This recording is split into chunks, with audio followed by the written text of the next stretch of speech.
حاضرین مجلس الدروس المہمہ لعامۃ الامہ کا سلسلہ جاری ہے اور ہم لوگ سورۃ القریش سے گزر رہے ہیں، جس میں ہم لوگوں نے چار اہم باتیں کل ہم ذہن نشین کرنے کی ہم نے کوشش کی تھی کہ ہماری کوئی بھی عبادت قابل قبول ہونے کے لیے پلیس، ٹائم، کوانٹیٹی اور میتھڈولوجی کا ہونا ضروری ہے۔ ان میں سے یہ چار میں سے کوئی نہ کوئی ایک ہونا ضروری ہے، تو اس میں میتھڈولوجی اور کوانٹیٹی یہ دونوں بہت امپورٹنٹ ہیں۔ کوئی بھی عمل میتھڈولوجی کے بغیر نہیں ہو سکتا ہے، یعنی اللہ کے رسول صلی اللہ علیہ وسلم کے طریقے کے مطابق ہو ہی نہیں سکتا ہے۔ ہر حال میں اللہ کے رسول کا طریقہ اس میں ہونا ضروری ہے۔ آج اس کے بعد والی آیتیں ہم پڑھنے جا رہے ہیں۔ اب تک ہم نے 2 آیتیں پڑھی سورۃ القریش کی 4 آیتوں میں سے، اور آج ہم 2 آیتیں پڑھیں گے۔ سب سے پہلے ہم دیکھیں گے اعوذ باللہ من الشیطان الرجیم، بسم اللہ الرحمن الرحیم، الذی اطعمہم من جوع وآمنہم من خوف۔ الذی جس نے، جو، اطعمہم ان کو کھلایا، الذی اطعمہم اس نے ان کو کھلایا، من جوع حالت بھوک میں، وآمنہم اور انہیں امن عطا کیا، من خوف خوف کی حالت میں۔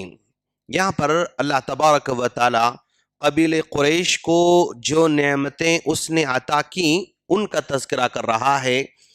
قبیلہ قریش بلکہ مکہ کے آس پاس کے سارے قبیلوں کو اللہ تبارک و تعالی نے بھوک کی حالت میں کھانا کھلایا، وآمنہم اور ان کو امن عطا کیا، من خوف خوف کی حالت میں، یعنی اس وقت حالت بہت زیادہ بگڑی ہوئی تھی، ہر طرف لٹیرے اور ڈاکوؤں کا بول بالا تھا، لیکن اللہ تبارک و تعالیٰ نے قبیلہ قریش کے بارے میں لوگوں کے دلوں میں محبت پیدا کیا اور ایک رعب بھی ڈال دیا تھا کہ بھئی یہ کعبۃ اللہ کے متولی ہیں، یہ مکہ کے متولی ہیں، ان کے مال کو نہیں چرانا ہے، ان کو قتل نہیں کرنا ہے، ان پر ڈاکہ نہیں ڈالنا ہے۔ اس اینگل سے اللہ تبارک و تعالیٰ نے ان کو امن عطا کیا تھا۔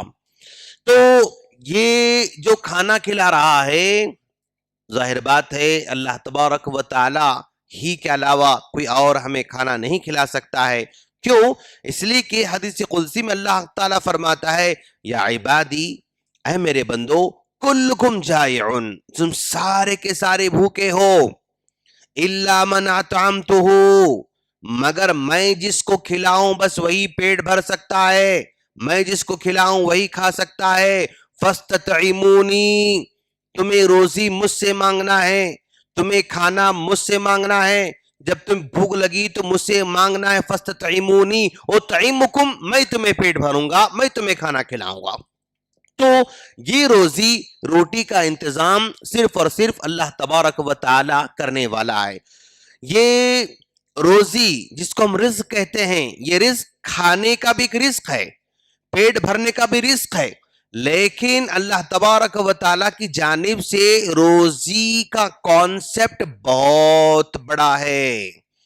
اگر میرا اچھا دوست ہے تو وہ بھی اللہ تبارک و تعالیٰ کی جانب سے روزی ہے، اگر میرا اچھا بھائی ہے تو وہ بھی اللہ کی جانب سے روزی ہے، اگر میرے بچے نیک ہیں تو وہ بھی اللہ کی جانب سے رزق ہے، اگر میری بیوی نیک ہے تو وہ بھی اللہ کی جانب سے رزق ہے، اگر میرے انڈر میں کام کرنے والے امپلائیز اگر نیک ہیں تو وہ بھی اللہ کی روزی ہے، اللہ کا رزق ہے، اگر میرا باس اگر اچھا ہے تو وہ بھی اللہ کی جانب سے رزق ہے، اگر کوئی پڑوسی میرا اچھا ہے تو وہ بھی اللہ کی جانب سے رزق ہے، اگر میرے لیڈران اگر اچھے ہیں تو وہ بھی اللہ کا رزق ہے۔ تو گویا رزق کا تعلق کھانے کے ساتھ ساتھ بہت وسیع ہوتا ہے۔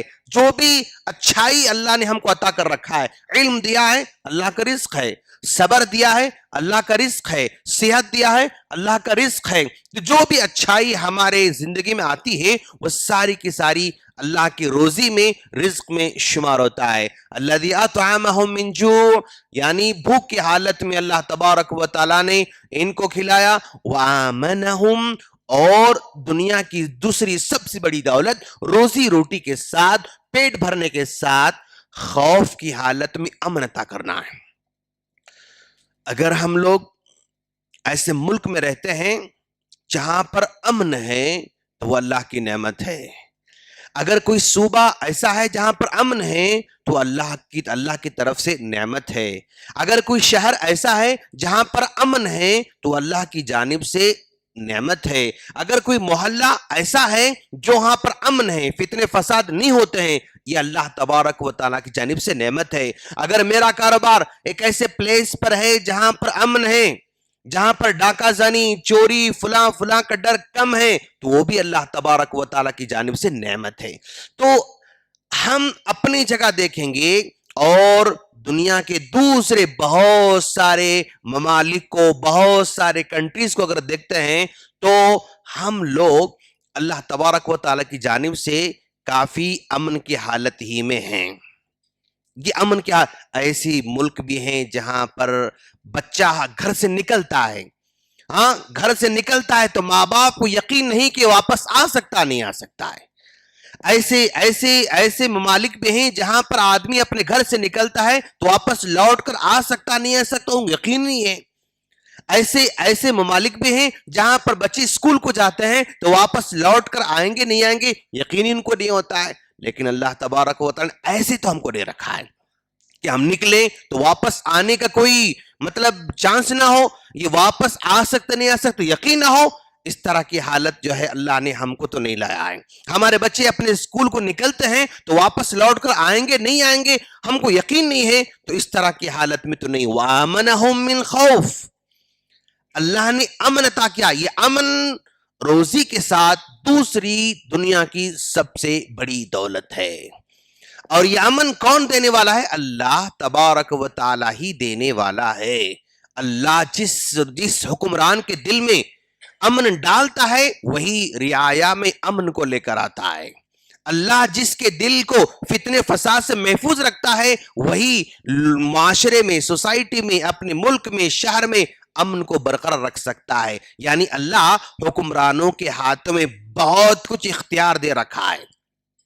یہ اگر چاہیں تو ہر جگہ آگ جلتے ہوئے نظر آ سکتی ہے، اگر یہ چاہیں تو کاروبار کو تہس نہس ہوتے ہوئے دیکھ سکتے ہیں، اگر یہ چاہیں تو جو ہے یعنی سمجھو آپ بس سڑکوں پر ٹائر جلتے ہوئے نظر آ سکتے ہیں، لیکن اگر یہ چاہیں تو کوئی کسی کا گھر پہ ڈاکہ ڈال نہیں سکتا، اگر یہ چاہیں تو کوئی روڈ پہ جو ہے تماشا نہیں ہو سکتا، اگر یہ چاہیں کوئی کسی پر جو ہے حملہ نہیں کر سکتا، اگر یہ چاہیں کوئی کسی کا مرڈر نہیں کر سکتا۔ اتنی طاقت اللہ دے رکھا ہے۔ اگر امن ہے تو یہ اللہ نے ان کے دل میں ڈالا اور وہ امن کو برقرار رکھ رہے ہیں۔ اگر اللہ چھین لیتا ہے امن کو تو سب سے پہلے حکمرانوں کے دلوں سے امن کو چھین لیتا ہے، اور وہ نہ چین سے بیٹھتے ہیں نہ چین سے بیٹھنے دیتے ہیں، نہ چین سے سوتے ہیں نہ چین سے سونے دیتے ہیں۔ تو یہ سب اللہ تبارک و تعالیٰ کی جانب سے ہے۔ فَلْيَعْبُدُوا رَبَّ هَذَا الْبَيْتِ، تم کو چاہیے کہ رب کی ہی بات کریں۔ کیوں؟ اس نے تم کو کھلایا، روزی دیا، پیٹ کی روزی بھی دیا اور دنیا کی ساری دولتیں دیا، اور ساتھ ساتھ میں تم کو امن کی جو ہے زندگی عطا فرمایا۔ تو یہ دو دولتیں، روزی اور امن، بہت بڑی نعمت ہے ہماری زندگی میں۔ اگر میرا گھر امن میں ہے تو پھر یہ اللہ کی جانب سے دولت میں ہے۔ میں جہاں پر کام کرتا ہوں اگر وہاں پر امن ہے تو یہ اللہ تعالیٰ کی جانب سے بہت بڑی نعمت ہے۔ اس نعمت کے بدلے میں ہمیں اللہ تبارک و تعالیٰ کی بات ہمیں کرنا ہوگا۔ یہ دو باتیں اس میں جو ہے اللہ تعالیٰ بیان فرما رہا ہے۔ ہم اللہ سے دعا کرتے ہیں اللہ تعالیٰ ہم تمام کو زندگی بھر فتنے سے محفوظ فرمائیں، شر سے محفوظ فرمائیں، عداوتوں سے محفوظ فرمائیں، حاسدوں سے محفوظ فرمائیں، ہر طرح کے دشمنوں سے محفوظ فرمائیں، اور اللہ ہم کو حلال روزی عطا فرمائیں اور حرام روزی سے محفوظ فرمائیں۔ آمین. سبحانک اللہم بحمدک اشہد ان لا الہ الا انت استغفرک و اتوب الیک. السلام علیکم ورحمۃ اللہ وبرکاتہ.